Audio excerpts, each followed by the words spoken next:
For our final activity, you are going to continue to work with real world situations and apply adding and subtracting negative numbers. In this case, we're going to be talking about solar power. Okay, that's power that comes from the sun. Now, some places you traditionally get your electricity from whatever, whether it be hydropower, the electric plant, whatever it may be. Some houses, though, have solar panels, such as this in the background, that actually helps them to supply energy. It actually cuts off their bill. So, this is the case with one household. So, Han's family got a solar panel, just like what they did in that picture. So, each month they get a credit to their account for the electricity that's generated, so that's created by the solar panel. In this case, credit's not like a credit card, but a credit is the amount onto your account. So it means they get an amount off. So, for example, if they use $27 in electricity, so 27, but they generated enough to get a $4 credit, that means they would take $4 off their $27 bill, and their actual amount on their account would be $23. Okay, because their credit is minus $4. Okay, so that's what they mean by a credit in this case. So we're going to look at a situation, see if we can tell how much money it's going to cost them. So the credit they receive varies based off of how sunny it is. So here's our first situation.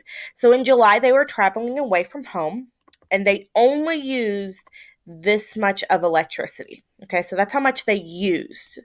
Okay, their solar panel, though, gave off this much. Okay, and so remember, anything with a solar panel is going to be taken away. It's going to be subtracted. Put an S here for subtraction.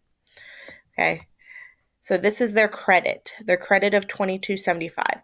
So I want to know how much was the amount due in July. Okay, so if this is what they used and their credit, so they're given back $22.75, what's the new total? Okay, so think about addition and subtraction here. Your next problem is dealing with a table. So this is actually one whole month for that family. Okay, so each week it shows how much they used and then how much they generated. Notice the generated is negative, and that's just simply because it's a credit onto their account. So, for example, on week 1, they used $13.45, but they generated negative $6.33. So, to find out how much they would owe for week 1, I would do $13.45 minus $6.33 to get their new total amount. Okay. So, what I want to know is what's their total amount due for the whole month. So after you figure out how much they're due each week, you can add it together to figure out how much it is for the whole month and type in your answer. Keeping that information in mind, I want to know what's the difference. There's the important word again. Remember, difference is just a straight up subtraction. It can be negative or positive. Just subtract it as is. Amount of electricity generated. Notice I highlighted this. So we're not talking about the used in this case. We're talking about the generated. But in week 1 to week 2. Okay. So what's the difference? What's the subtraction between week 1 and week 2? And type in your answer.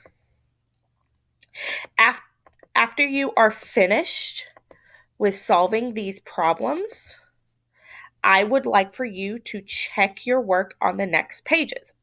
If you need a reminder how to add and subtract negative numbers, watch the music video at the first of these slides. This will really help out in that